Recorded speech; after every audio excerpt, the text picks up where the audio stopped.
तो पहली मूल बात है बाप को ही याद करो। मुख्य याद की यात्रा है और इसी में मेहनत।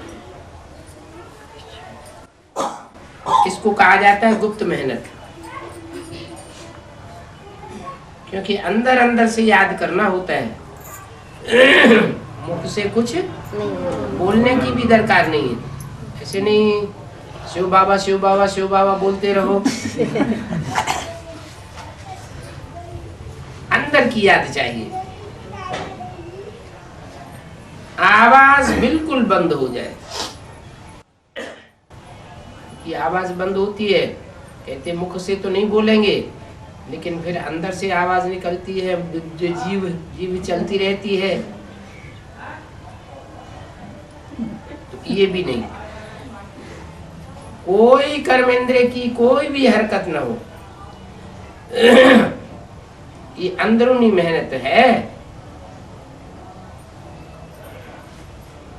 तो मुख से कब शिव बाबा या शिवाय नमः ये भी कहना नहीं है। क्यों नहीं कहना है?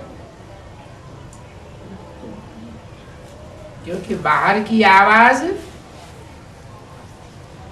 मन की आवाज नहीं है। मन की आवाज दिल की आवाज है। दिल की आवाज दिलवाड़ा बाप तक पहुंचेगी। ये तो शरीर की आवाज है। जिह्वा कहो, मुख कहो, ये शरीर के ही तो अंग हैं। गले से आवाज निकलती है, वो भी शरीर का अंग है। शिव बाबा को तो अपना कोई अंग अथवा शरीर है ही नहीं। तो जिसको अपना अंग ही नहीं है, शरीर ही नहीं है, देह ही नहीं है, उसको देह से कैसे आकर्षित किया जा सकता है? देह से उसको आकर्षित नहीं कर सकते, याद भी नहीं कर सकते।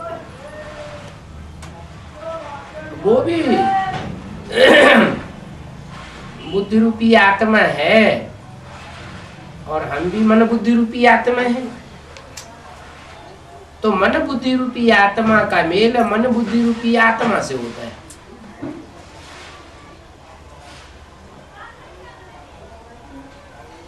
तो देह में बहुत मोटा ताजा हो,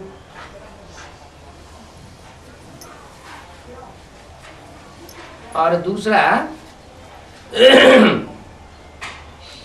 जिससे उसका मेल बिठाना हो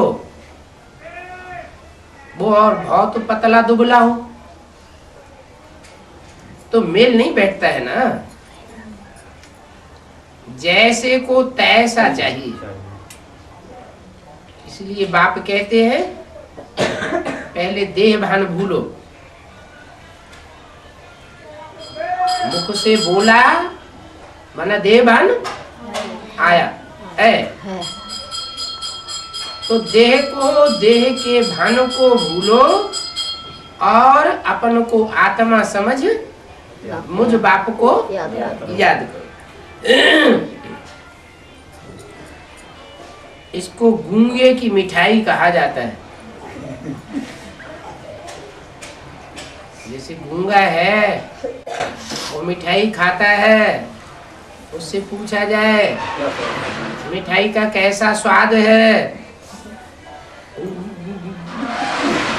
उसके मुख से आवाज निकलती नहीं है। अंदर अंदर अनुभव भरा हुआ है। तो ये परमात्मा की याद भी अंदरूनी अनुभव है। हम शांति में बाप को याद करते हैं। हमको राजयोग सीखने को मिलता है।